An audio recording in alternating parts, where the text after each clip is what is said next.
Hi friends, welcome back to my channel, Vig Says Creates. It's Terry here.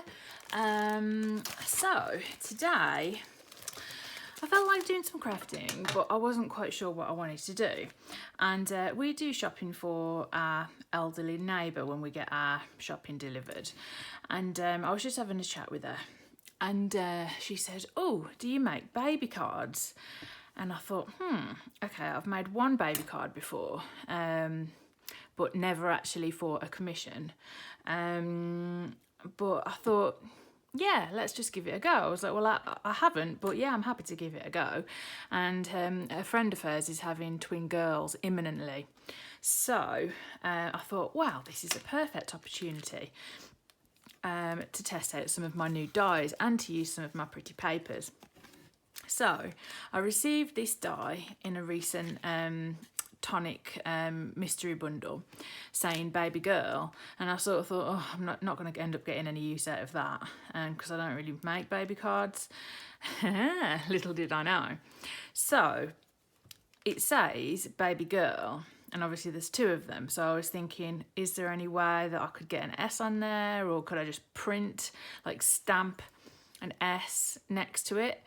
And I thought, that might work, but I'm not quite sure. So I thought I'd just die cut it out to see what it looked like. And then I got the idea to trim off the girl and just keep the baby.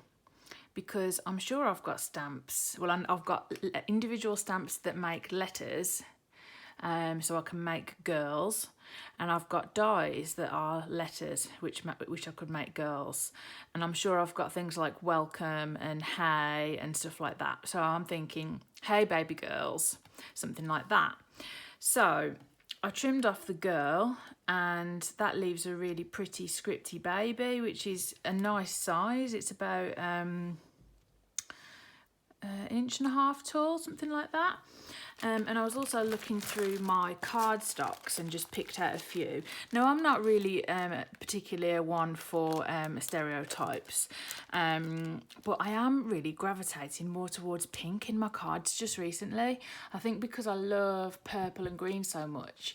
And I have got some absolutely beautiful pink cards. So whilst I don't subscribe to pink for a girl, blue for a boy, you know, I have got some really, really pretty cards. So there's this one called Blushing Pink, which is a double-sided pearlized card. These are all from Tonic Studios, because if you've watched any of my other videos, you know that I'm addicted to their gorgeous cardstock. This one's called Seashell Sand, which I ordered because it looked very pearlescent, and it looked more like a sort of lilac pearlescent. But you can just about see it's got a sort of a hint of like a pinkish sort of iridescence behind it. This one I couldn't resist. This is a recent purchase because, just look at it. It looks like lace. It's a handmade cotton paper called English lace, and it's embossed, and it's just gorgeous. I've got this one, Blush Heartbeat, which I just thought, oh, little pink hearts, how cute is that? And then I've also got this salmon harlequin, and I've got the champagne harlequin, which is sort of an ivory goldy colour that I've used quite a bit. And then this one pack of this. So I've picked out a few of these nice cards. I've also picked out this little Precious Pearl mixed card pack, which came in one of my monthly Tonic Craft kits. And amongst these, it's got some glitter card, which is called Sugar Crystal. And as you can see, it's kind of white, but it's got a definite sort of pinky, greenish, bluish iridescence to it. It's really gorgeous.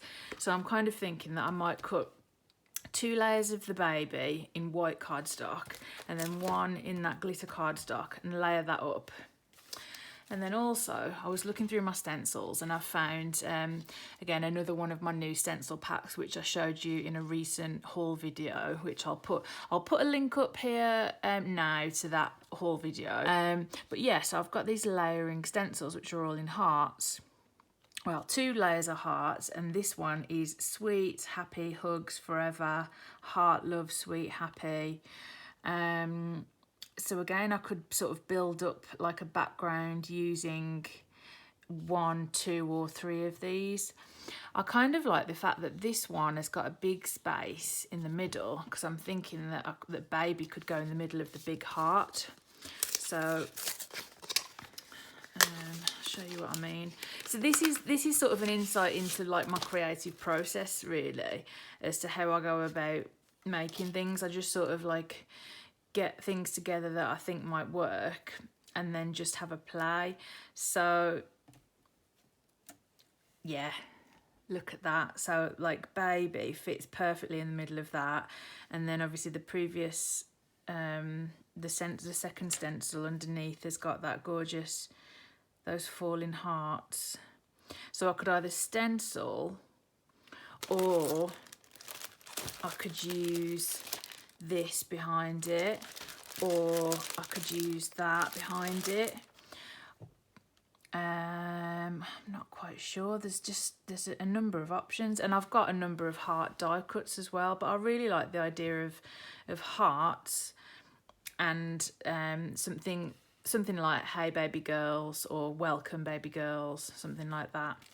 And the other scripty one is here, so you can see how they look layered all together.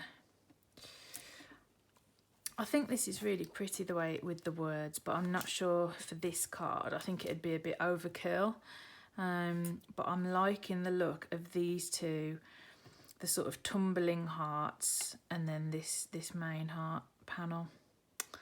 So that's where I'm up to so far. So I've just cut the second one of these out of white card, and then I'm going to cut the other one out of the sugar crystal. Have a bit more thinking, do a bit more playing, and then I'll be back in a mo. See you in a bit. Okay, so I've progressed a bit further. I cut out the baby girl. Well, I just put the paper of the card over the baby portion, and cut it twice with white cardstock and once with the sugar crystal. Stuck them together so it's nice and dimensional, and I think that looks absolutely gorgeous. And then a technique I've been wanting to try for a while is embossing with stencils. So I've seen it done by lots of other people, and never tried it myself, and I just thought that this background here with the falling hearts would look absolutely amazing.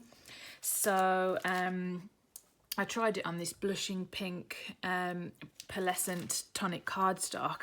I used the sandwich recommended for embossing folders, or actually to emboss with a thin metal die, and it turned out absolutely perfectly. You can see that's the deboss and that's the emboss, and it just looks gorgeous. And that was using because I've got a few die cutting machines, and that was using my Craftwell Snap machine, which is a sort of medium sized one, so it's things like this fit perfectly through it basically. It's probably about 6 inches wide kind of thing, the sort of mid-sized machine, and it's great. You can get a really detailed cut out of it as well, as long as you use the correct sandwich. But I'm really impressed with this embossed technique using the stencil. I'm definitely going to be trying this out more. And holding that on top of there looks gorgeous. Now, I really like the design of this top stencil. I like the idea of having a big heart in the centre, and then having the baby on top. And I like these other hearts around here. So probably if this was a die, like a background die, I'd cut that out and then put it over the top so the background shows through. So I'm kind of not quite sure what to do. I'm thinking, I know I've got like multiple heart, nesting heart dies. So I think what I'm going to do is cut out a big heart. I'm going to sort of use this as like a template. You know how you can get, like if you Google like card front ideas, it'll bring up like different composition ideas. So I'm going to sort of use this as like a composition idea with a big heart, the baby, and then the other words that I'm going to add to go with that. And then because I've picked out so many pretty papers, I think I'm going to use some of my nesting heart dies and just cut out some of these pretty papers and stick them on. But obviously I've got this beautiful background, so I don't want to cover up too much of it. So yeah, that is the plan. So I'm going to do a bit more, but I was excited to show you this, so that's why I just jumped straight back on the camera. So I'll see you back in a minute. See you in a mo. Okay, so I've progressed a bit further. I used this Daisy May heart torn edge nesting die set to create these two hearts. So one is out of the seashell sand paper and one is out of the salmon harlequin. And I think that looks really cute. And then I was looking through, because I say I've got various stamps and dies and individual letters, but I think Welcome Baby Girls is really cute. So I found a welcome in this Lawn Fawn New Home set, and then I've got this set of just letters, which is from Design Objectives. And I think, I mean, it's not the same font, but I don't think it matters. I think it'll look fine. So now I'm just trying to decide whether to stamp directly onto here and what colour, or whether to put sentiment strips. But I think it might look quite nice stamped on there and maybe heat embossed in a pearlescent white. I think that might look quite nice.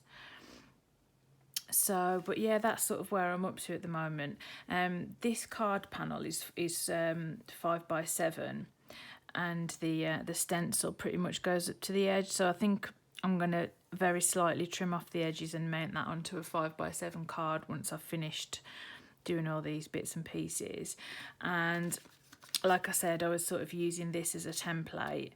So I think I'm gonna cut some hearts out of the glitter paper and the seashell sand paper and just stick a few around the outside, just for a bit of extra added interest, but not loads, because obviously, you know, this background looks lovely, but I think it is quite pink heavy, so it would be nice to have some more of the paler sort of iridescent and pearlescent tones in there. So that's where I'm up to at the moment.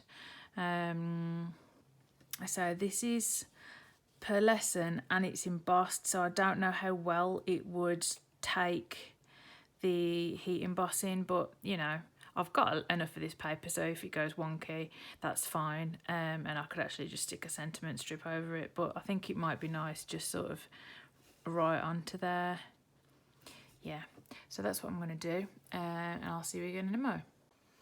Right, so I managed to line up the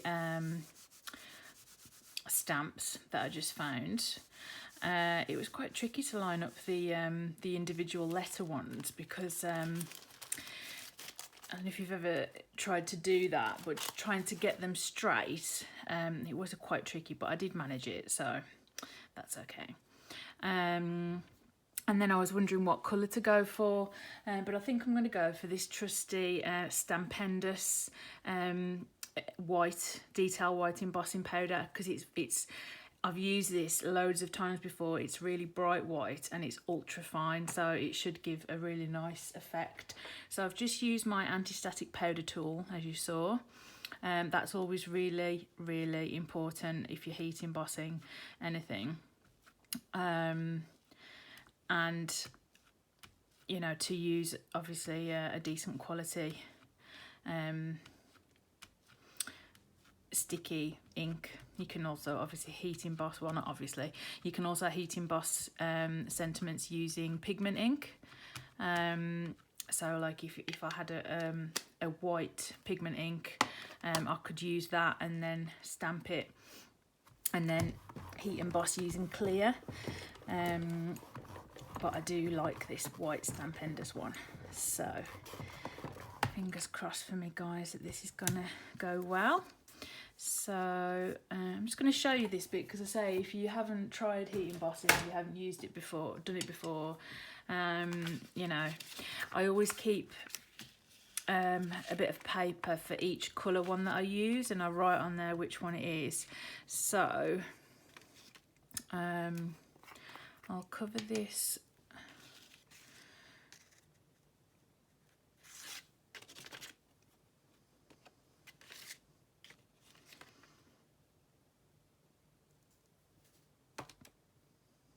Oh, that looks really cute. That's got nice coverage, but I'll just go over it again just to check. It's always good to check that you don't need to, you haven't got any spots where you don't want it, but you, as you can see, that's, oh, there's a tiny little bit just there. That's gone. So that's what that looks like. And then, so just for anyone that hasn't done any heat embossing before, you can just use a folded up piece of paper and then just funnel it back into the jar. And if you're just careful like that, there's very minimal mess. It doesn't have to be a messy thing. And then the trick with heat embossing is to make sure you get your heat tool really hot. So I'm turning mine on. The one I use is this one by Dove Craft. So the hotter it is, the less time it takes to melt the powder. The less time it takes to melt the powder, then the less chance there's going to be of warping to your paper or card.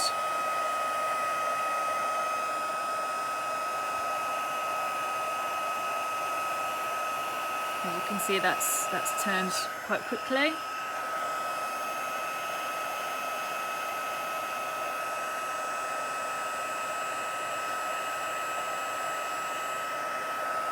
And again with the welcome.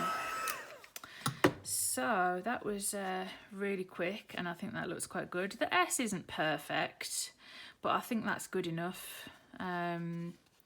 Obviously there's some slight warping, but once it's glued down, that should be fine. And then the baby will fit right there in the middle. Welcome, baby girls. I kind of feel like there should be like a little heart there. And I do actually have some small hearts. So I think I might, while I've got my stuff out, stamp a little heart in that corner. This one here from My Favourite Things. This is one of my new ones, which has got several hearts. But I think this one here would be cute. That's a nice size just there. I think it's useful to show you things like this in terms of like how the creative process sort of evolves.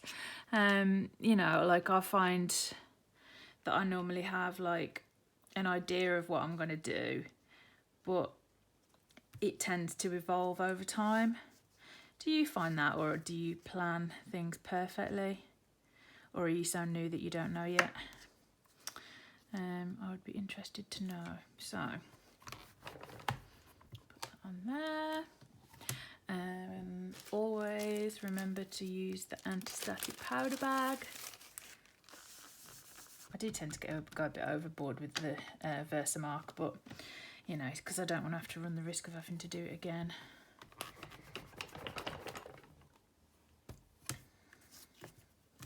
But I'm impressed with how well it managed to get a good clear impression on a textured cardstock. I think, you know, that's pretty amazing, to be honest.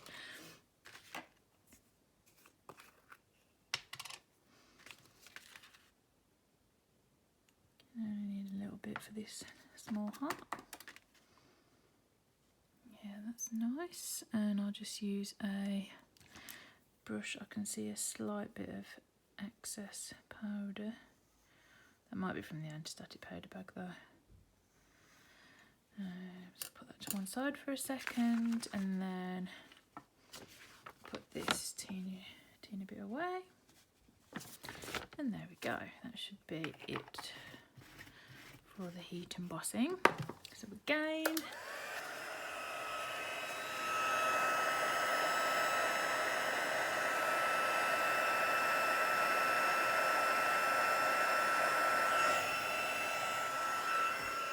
and there we go, as quick as that. Oh, I think that looks gorgeous. Yeah, it seems a bit more balanced now, just having that little heart there. So if we get the panel back out. And so this looks like it's not laying down that well, but again, I'm confident that once it's glued down, it'll look really nice.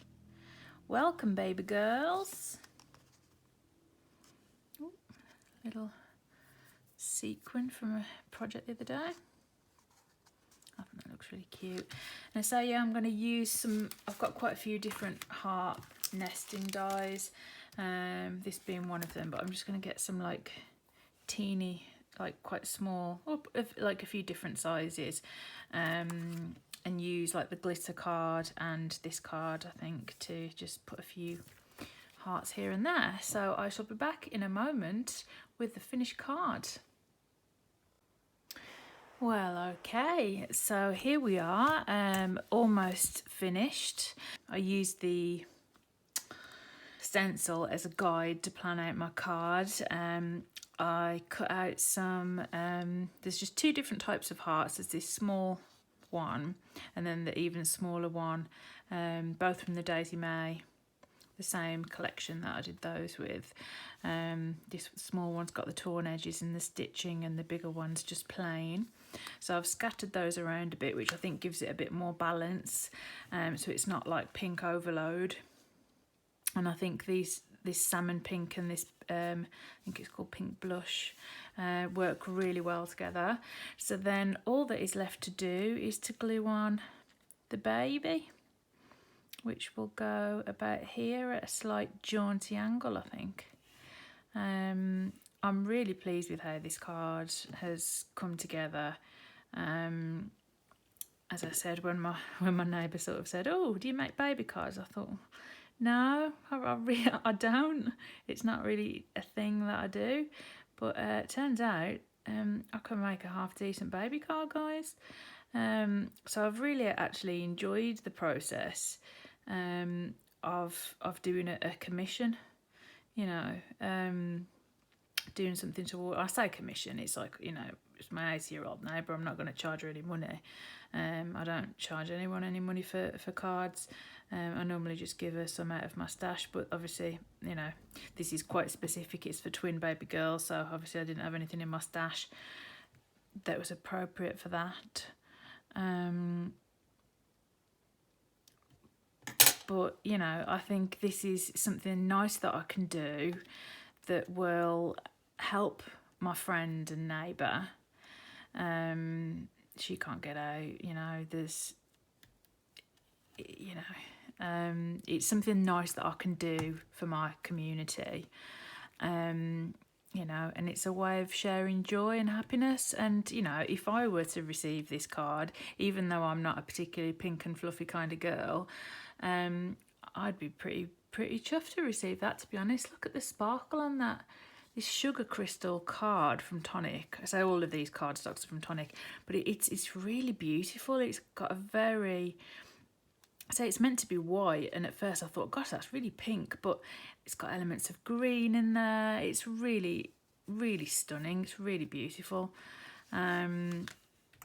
So there we are, guys. That's the completed card, and I'm really happy with it.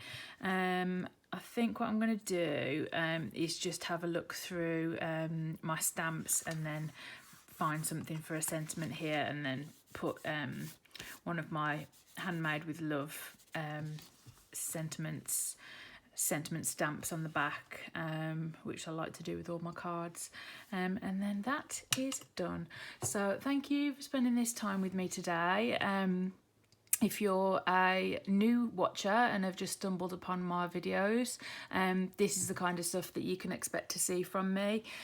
Card making video, tutorials, tips and techniques. I tend to sort of talk you through my process, or you know, where my mind's going. So if you like this video, please give it a thumbs up to let me know and YouTube know that people like my videos. And if you'd like to see more of my content, then if you hit the subscribe button, and then you will, as if by magic, I will appear in your home page or in your newsfeed or something. So that's all from me. I've rambled on for far too long, and I'm going to leave a playlist at the end and a couple of links to other cards that you might enjoy if you have enjoyed this video. So take care, everybody, and see and speak to you soon. Bye.